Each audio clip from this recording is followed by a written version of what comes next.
नमस्कार साथियों, पुनः हम एक टॉपिक पे बात कर रहे हैं आज। और टॉपिक ऐसा है कि पौराणिक से लेकर के जो वैज्ञानिक है उस दृष्टिकोण में दोनों में डिफरेंस, या जहां पर दोनों बातें एक जगह आके खड़ी हो जाती हैं कि कोई विज्ञान को मानता है तो कोई आस्था को मानता है, तो इस सब चीजों पर थोड़ा सा विचार करने की आवश्यकता है। और हम ये नहीं कह सकते कि आस्था गलत है और विज्ञान सही है।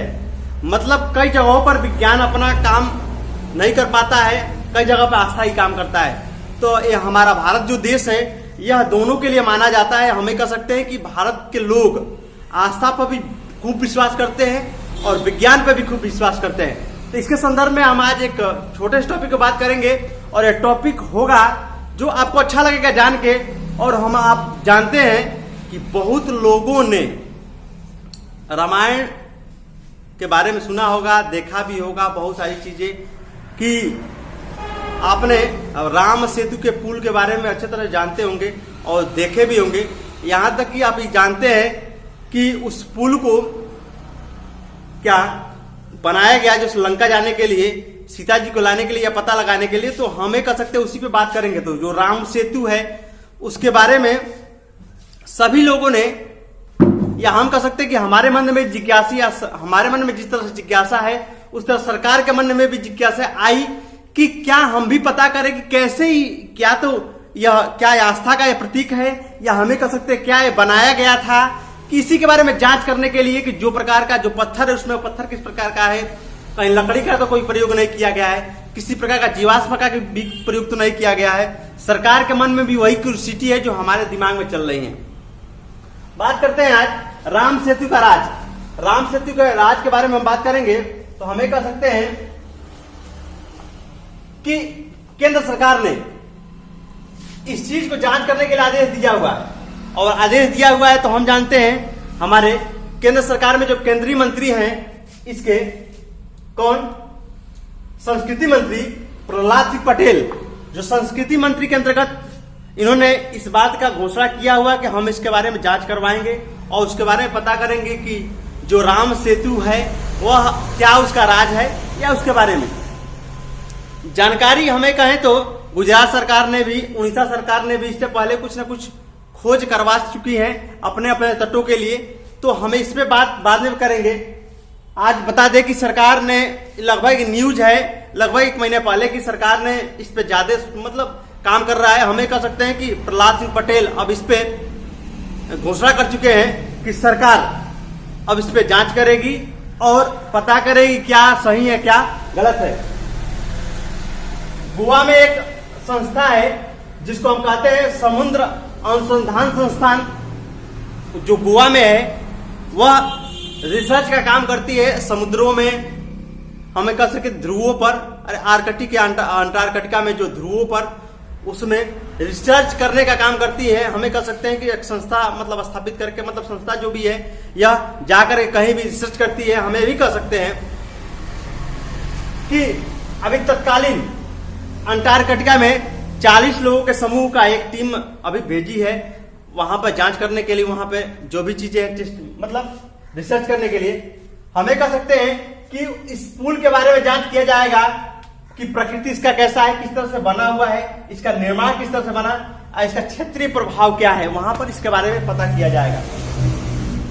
तर्क के अनुसार विज्ञान क्या कहता है और आस्था क्या कहती है। हमें कह सकते हैं कि आस्था को हम भूल नहीं सकते। जो भी आस्था है, भगवान राम एक पुरुषोत्तम राम हैं और उनको माना जाता है, इसमें कहीं कोई दो राय नहीं है, उस पर कोई उंगली नहीं उठा सकता।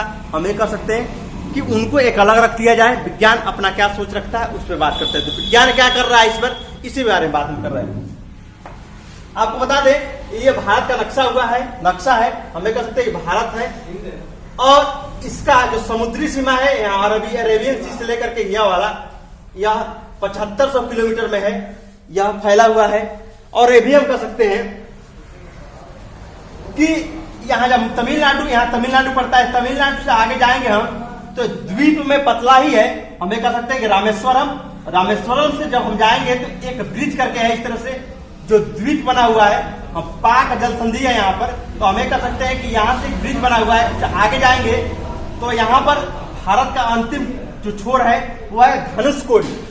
धनुषकोडी है आपका अंतिम छोर, और इसके बाद से पत्थरों का एक क्रम बना हुआ है, और क्रम बना हुआ तो हमें कह सकते हैं कि इस क्रम में आगे कुछ पत्थरों का क्रम बना हुआ है। इसको हम क्या कहते हैं, हम एक पुल के जैसे निर्माण दिखता है, हम कह सकते हैं पत्थरों के जैसे।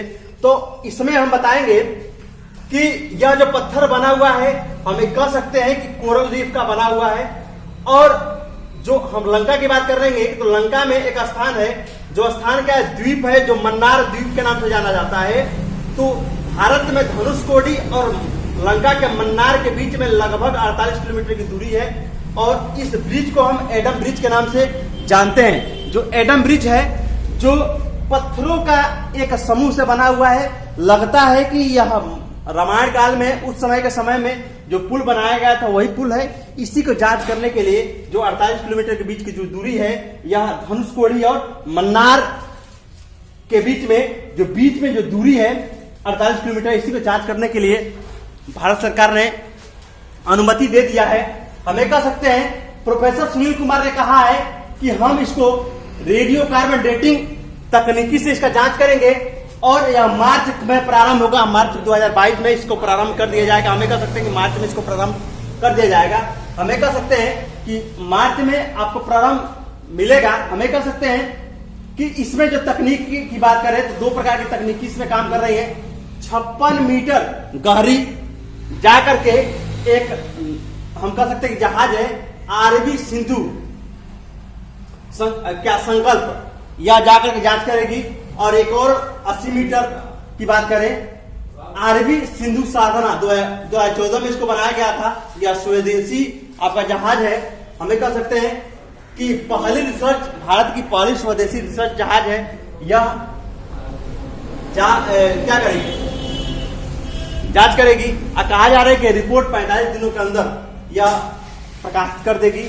हम आपको बता दें कि इसमें जो लगा हुआ है, इस जहाज में सोनार सिस्टम लगा हुआ है, और ये कह सकते हैं कि साइको भूकंपीय तकनीक का मतलब होगा कि वहां पे कुछ भूकंप के भी झटके दिए जाएंगे जांच करने के लिए। तो हमें कह सकते हैं कि सारी चीजें भारत सरकार के द्वारा की जा रही हैं कि क्या सही है क्या गलत है। हमको भी नई सारी चीजें जानने को मिलेगा कि क्या सत्य है क्या असत्य है, कैसे बना है कैसे नहीं बना है, बहुत सारी चीजें। हम आपको बता दें कि यह जो राम सेतु है जो बना हुआ है, आपको रामायण के सुंदरकांड पाठ में आपको मिलेगा। और कहा जाता है कि भगवान राम जब लंका पे जा रहे थे, पता हो गया था कि सीता मैया लंका में है, तो वहां जाने के लिए लोगों और सेना की आवश्यकता थी। तो कहा गया कि कोई बताया कि 2 लोग आपके साथ हैं, नल और नील हैं। उनको शुरू में उनको वरदान मिला है, या शिक्षा उन्होंने प्राप्त किया है कि जब वो पत्थर को या किसी भारी वस्तु को जब डालेंगे पानी में तो तैरेगा। उनके हाथ से छुआ हुआ जो भी चीज था वो तैरने लगेगा। कहा जाता है कि एक दोहा है, नाथ दोहा है। कहा गया है कि कई लोगों ने बताया कि हाँ, ये लोग जब पत्थर को छू करके डालेंगे तो क्या होगा, डूबेगा नहीं। आप समझिएगा, बात निकल के आई। तो यहाँ पर उसमें एक दोहा है, नाथ नीम नर कपि दो भाई लरिकाई ऋषि आशीष पाई। कि मतलब कि हे प्रभु, नील और नल 2 ऐसे भाई हैं कि जो छोटे ही उम्र में तप करके और ऋषि मुनि द्वारा उन्होंने तपस्या करके प्राप्त किया हुआ है कुछ वरदान। 3 के परस की ये गिरि भारे तरि हरि जलधि प्रताप तुम्हारे। मतलब कि उनके कृपा से हमें कह सकते हैं कि उनके छूने से पत्थर क्या हो जाता है, तैरने लगता है। तो ये सब सारी बातें हैं जो पौराणिक तौर पे हैं, इसको भी हम मानते हैं, ये हम इसको दूर नहीं कर सकते।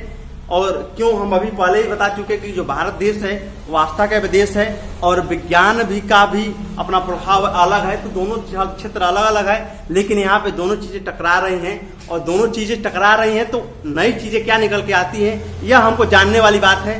हम सोचे कि हम इस पे बात आपसे करें, क्योंकि आस्था अलग चीज है और विज्ञान अलग चीज है। तो दोनों अलग अलग चीजें हैं, और इससे जो नई चीजें निकल के आएगी हमारे लिए अच्छी बात होगी। वीडियो देखने के लिए धन्यवाद। इसको ज़्यादा से ज़्यादा शेयर करें। Thank you.